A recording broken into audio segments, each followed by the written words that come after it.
안녕하세요, 여러분. 소울 스토리타임에 오신 것을 환영합니다. 드디어 돌아왔습니다. 야마다 무네키 작가의 백년법 2권을 시작합니다. 한 권에서 펼쳐졌던 미스터리, 그 진실의 실타래가 이제 하나씩 풀리기 시작합니다. 법과 시간의 경계에서 벌어지는 두 번째 이야기. 지금 함께 들어보시겠어요? 시작합니다. 마지막 장, 공허국민에게 고함. 지금도 똑똑히 기억한다. 전국에서 모인 536명의 남녀와 함께 막중한 책임을 짊어지게 되었던 그날을. 그들 대부분은 20살 전후의 학생이었고, 최연소자는 14살의 중학교 남학생, 최연장자는 당시 44이던 나였다. 우리는 밤낮을 가리지 않고 행정과 입법 실무를 익혔다. 제대로 쉴 시간조차 없었다. 탈락자들도 적잖이 나왔다. 하지만 약한 소리는 통하지 않았다. 시간과의 싸움이기도 했기 때문이다. 실제로 나를 담당했던 지도교관 중 한 사람이 SMOC로 쓰러졌다. 지금 각 분야의 중추에서 활약하는 이들도 정도의 차이는 있을지언정 비슷한 경험을 했으리라.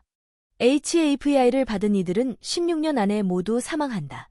그 무시무시한 경고가 처음 세상에 알려졌을 때 믿지 않은 사람도 많았다. 부정하지는 않아도 남의 일처럼 느꼈던 사람들도 있었으리라.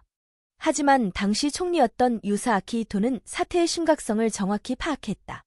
위기를 인정하고 곧바로 현실을 인식한 대응 방안을 마련하지 않으면 공화국의 미래는 없다는 점을 반복해서 국민에게 호소했다. 이미 SMOC로 생명의 불꽃이 꺼져가던 우시지마 대통령도 국민 앞에 나타나 유사 총리에 대한 지지를 호소했고 그 연설을 하던 중에 조용히 숨을 거뒀다. 이 뒤숭숭한 분위기 속에서 마침내 그 국민투표일을 맞이했다. 당시 유권자들은 대부분 HAVI를 받은 사람들이었다. 유사 총리가 제안한 정책이 가결되면 그들은 크나큰 희생을 감수해야 했다. 무엇을 위한 희생인가? 공화국의 미래를 위해. 지금 현재 이 땅에서 살아가는 우리를 위한 희생이었다. 국민들에게는 또 다른 선택지도 있었다. 유사 총리의 정책을 부결하고 다음 세대는 생각하지 말고 생명이 다하는 날까지 자유롭게 살아가는 것. 그 경우 공화국은 멸망의 구렁텅이로 떨어지겠지만 누가 그 선택을 비난할 수 있겠는가? 인간은 누구나 자유롭게 살기를 바라지 않는가? 하지만 선인들은 공화국의 미래를 위해, 우리 세대를 위해 자신들을 희생하는 현실을 선택했다. 유사 총리의 정책을 수긍하고 받아들인 것이다. 유사 아키히토를 좋게 평하지 않는 이들이 지금도 많다는 사실은 나도 잘 안다. 초대 독재관이었던 그의 대담하고 때로는 강압적인 정책은 근시안적인 시각에서 벗어나지 못한 이들의 격렬한 비판을 받았다. 그들은 그를 독선적이며 냉혹하고 비정하며 편협한 데다 인권을 무시한다고 비난했다. 유사 독재관은 자신의 평판이 땅에 떨어지는 것에 겁먹지 않았다. 그 역시 시간과의 싸움이라는 점을 잘 알고 있었기 때문이다. 나는 그런 그의 마지막 나날을 보좌관으로서 곁에서 지켜보았다. 그때의 경험이 얼마나 값진 보물이었는지 말로는 다 할 수 없다. 광신적인 민주주의자의 흉탄에 쓰러지면서 유사 독재관은 나에게 이런 말을 남겼다. 국력이 아무리 쇠퇴하더라도 전기, 통신, 수도, 도로, 철도망의 유지 보수만큼은 게을리해선 안 된다. 라이프라인과 물류는 국가를 움직이는 양대 바퀴다. 이 두 바퀴가 돌아가는 한 국가는 절대 멸망하지 않는다고. 종교와 사상, 주의, 철학, 삶의 보람, 인생관, 가치관, 그러한 정신적인 가치는 국민 개개인에게 맡겨두면 된다.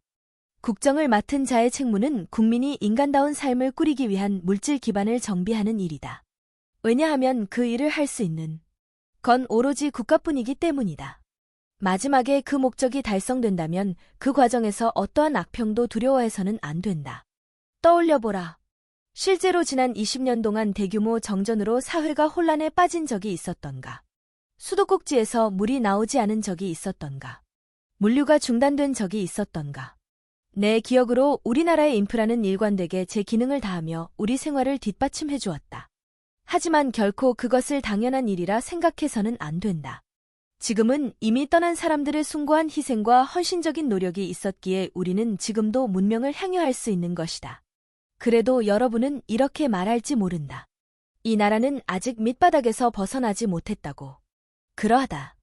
일본공화국은 멸망의 위기에서 간신히 벗어났을 뿐이다. 언제 꺼질지 모르는 약한 존재다.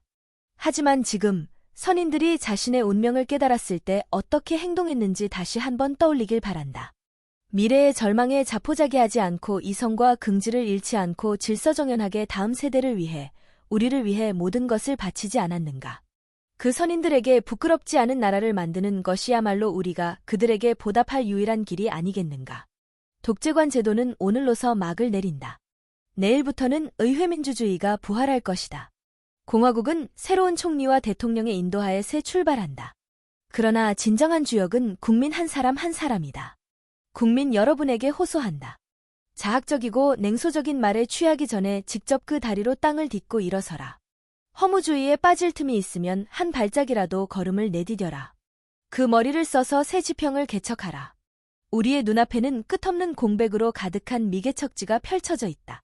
당신도 할 수 있는 일을 찾을 수 있을 것이다. 우리나라는 많은 것을 잃었지만 젊음만은 되찾지 않았는가.